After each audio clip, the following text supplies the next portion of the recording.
ये जो आप बिल ला रहे हैं, आप देश को बांटने का काम कर रहे हैं, जोड़ने का काम नहीं कर रहे हैं। ये मंदिर से कहां उसका मतलब है?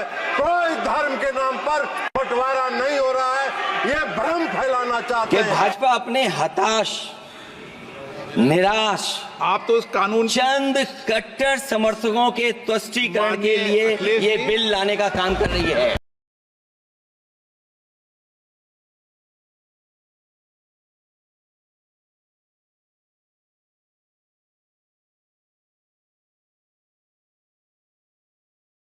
हुकूमतों को इख्तियार दिया गया।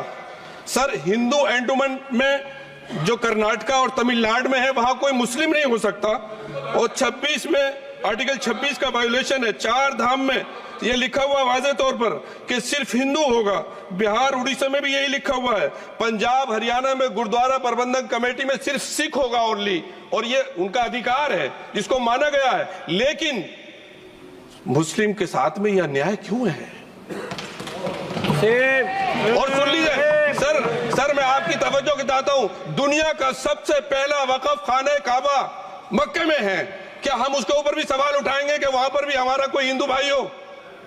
हम अपने वकार को, अपनी इज्जत को, अपने मुल्क की, अपने शान को, अपने संविधान को खुद अपने पैरों तले रौंद रहे हैं। अध्यक्ष महोदय, कई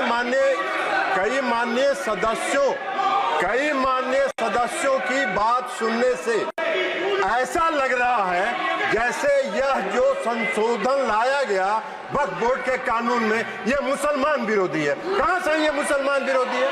कौन सा इसका कानून मुसलमान विरोधी बताता है? यहाँ उदाहरण दिया जा रहा है कि अयोध्या की मंदिर, गुरुवायु, अरे मंदिर और संस्था में अगर अंतर आपको नहीं समझ में आ रहा है तो आप कौन सा तर्क खोज रहे हैं? मस्जिद को छेड़छाड़ करने का प्रयास नहीं किया जा रहा है। यह एक कानून से बना हुआ संस्था है। उस संस्था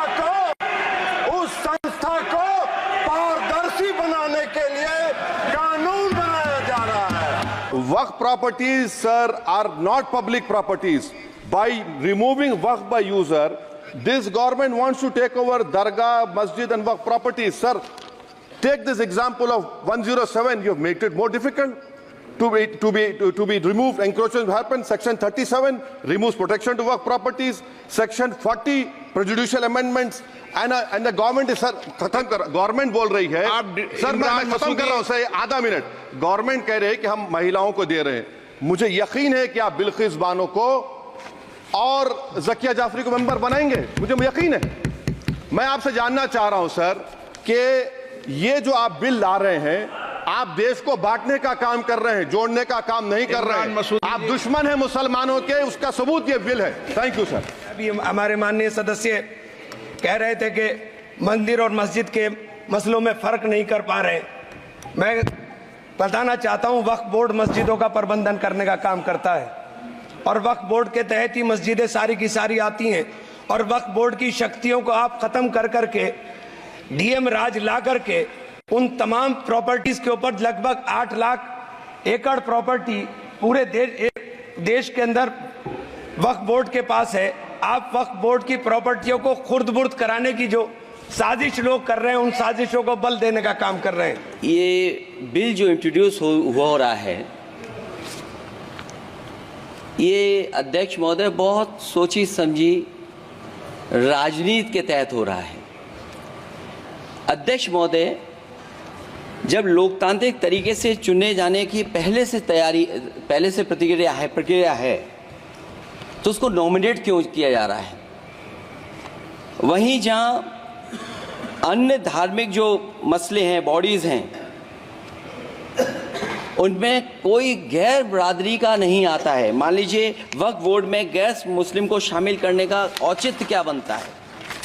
और अध्यक्ष महोदय कि भाजपा अपने हताश, निराश, आप तो इस कानून चंद कट्टर समर्थकों के तुष्टीकरण के लिए ये बिल लाने का काम कर रही है। अखिलेश जी, अध्यक्ष महोदय, आज तो हमारे आपके अधिकार कट रहे हैं। मैं याद कीजिए अध्यक्ष महोदय, मैंने आपसे कहा था कि आप लोकतंत्र के न्यायाधीश हैं और मैंने अध्यक्ष महोदय सुना है इस लॉबी में कि कुछ अधिकार आपके भी छीने जा रहे हैं, उसके लिए हम लोगों को लड़ना पड़ेगा आपके लिए। अध्यक्ष महोदय, मैं इस बिल का विरोध करता हूं। कोई अध्यक्ष के अधिकार अखिलेश जी सिर्फ विपक्ष के नहीं है, पूरे सदन के हैं। इस तरह की गोलमोल बात आप नहीं कर सकते हो। आप नहीं हो अध्यक्ष के अधिकार के संरक्षक। इस बिल को लाने का मकसद एक ही है, ट्रांसपेरेंसी और अकाउंटेबिलिटी।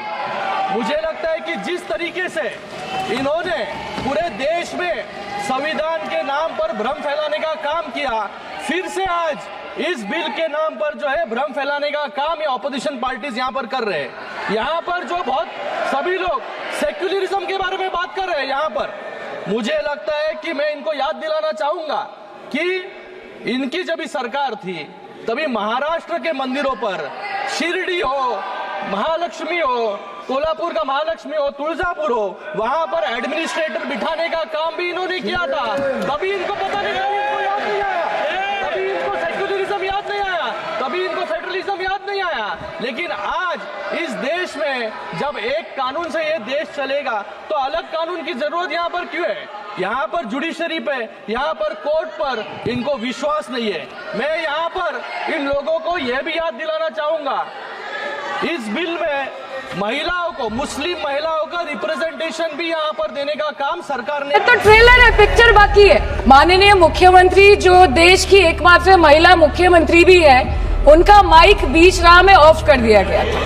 एयरपोर्ट की छत टूट जाने से लेके रेल पटरी से छूट जाने तक तृणमूल कांग्रेस के सदस्य, हर सांसद देश के हर गंभीर मुद्दे पर चर्चा। सदन को बताना चाहता हूं, इस बिल में जो भी प्रावधान है, आर्टिकल 25 से लेकर के 30 तक किसी रिलीजियस बॉडी का जो फ्रीडम है उसमें कोई हस्तक्षेप नहीं किया जा रहा है, ना ही संविधान का किसी भी अनुच्छेद का इसमें उल्लंघन किया गया है। और अब सुप्रीम कोर्ट का एक केस का मैं हवाला देना चाहूंगा, Brahmachari versus state of West Bengal. इसमें सुप्रीम कोर्ट ने क्लियरली रिलीजियस डिनोमिनेशन के बारे में रूलिंग दिया गया है और उस रूलिंग के तहत Waqf board doesn't fall within the purview of article 25 and 26 of the constitution of India. दूसरा सर, इसमें हमने जो ब्रॉड बेस किया है, किसी का हक छीनना तो बात छोड़ दीजिए, जिनको हक नहीं मिला है उनको हक देने के लिए ये बिल लाया गया है। इसमें महिलाओं के लिए, बच्चों के लिए और मुसलमान समाज में जो पिछड़े हैं, जिसको आज तक कभी मौका नहीं मिला, जिसको दबा के रखा हुआ है, उन